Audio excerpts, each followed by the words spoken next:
What just started out as a normal procedure would soon take a dark turn. In March 2020, an officer was doing a standard evidence check for a drug-related crime. Nothing seemed out of the ordinary until the officer collapsed. At first, nobody knew what was going on, but it wasn't until one of his colleagues noticed his lips turning blue that they suspected the worst. The drugs he had been handling were laced with fentanyl, a substance so deadly that inhaling even the smallest amount could lead to death. Luckily, his colleague didn't hesitate and saved his life by giving him a dose of Narcan, the only antidote to this devastating drug. Unfortunately, what happened to the officer is just the tip of the iceberg for an even bigger problem.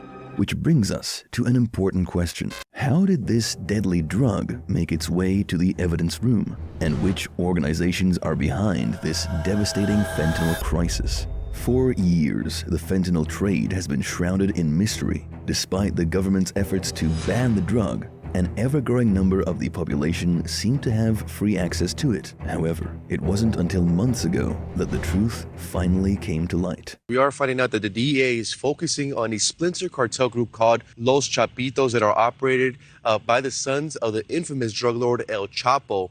Los Chapitos play a massive role in the drug trafficking business side for the Sinaloa Cartel. The DEA has finally identified the main suspects behind the U.S. fentanyl crisis. Dubbed by the Justice Department as the largest, most violent, and most prolific fentanyl trafficking operation in the world, the Chapitos network of the Sinaloa Cartel.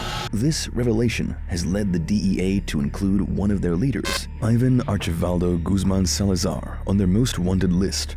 However, as the DEA gathered more intelligence, a secret link behind the Chapitos fentanyl supply chain and their top 10 most wanted list was also uncovered, starting with arguably the most powerful and dangerous individual on the list. For a fentanyl trafficking operation to succeed, the Chapitos needed to lay a good foundation for their supply chain, which is where the DEA's 7th most wanted person comes in, Oscar Medina Gonzales. As the right hand of Ivan Archivaldo Guzman Salazar and the leader of the Chapitos armed network, Oscar is in charge of coordinating every single lieutenant and hitman of the cartel.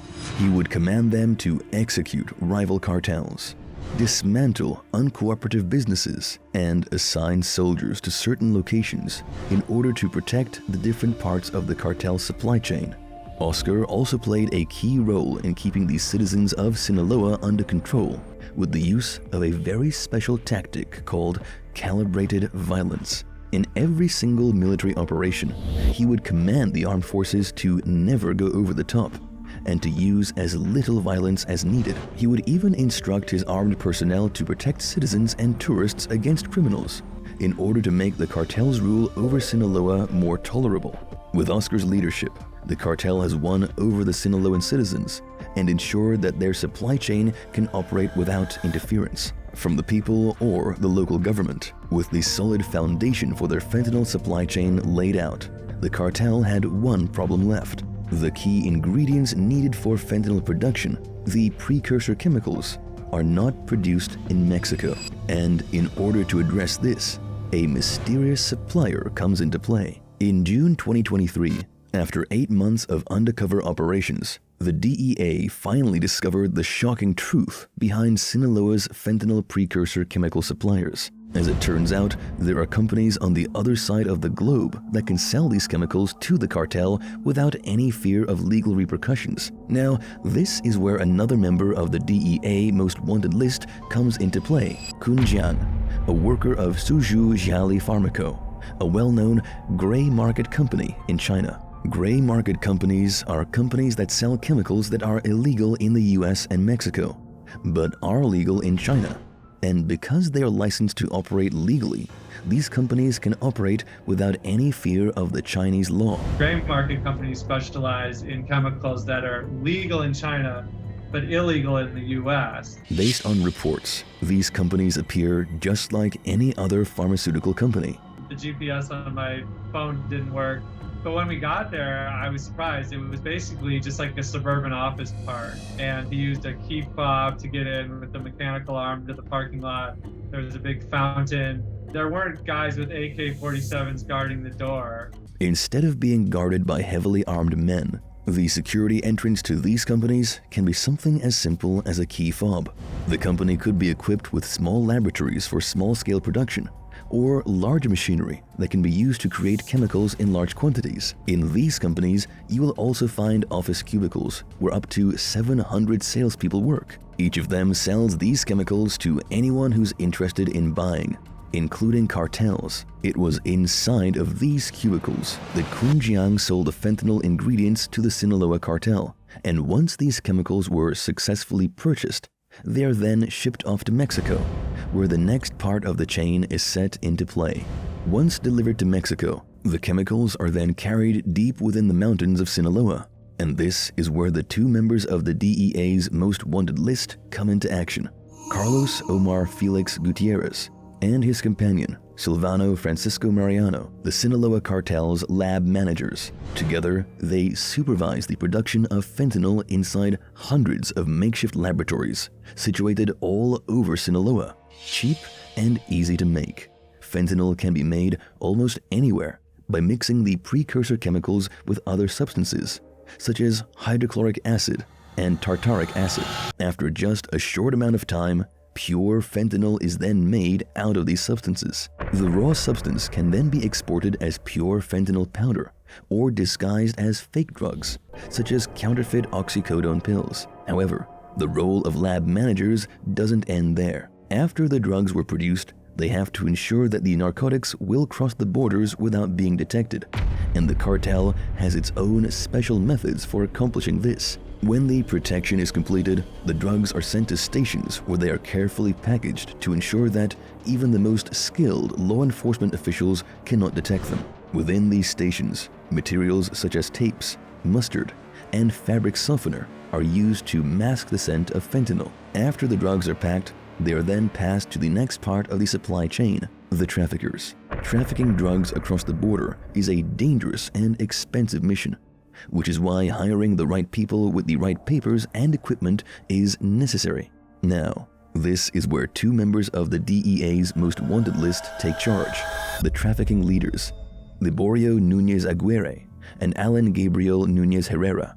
The main role of trafficking leaders is to negotiate the delivery of fentanyl powders to the USA. However, before any transaction can occur, the drugs need to be delivered first.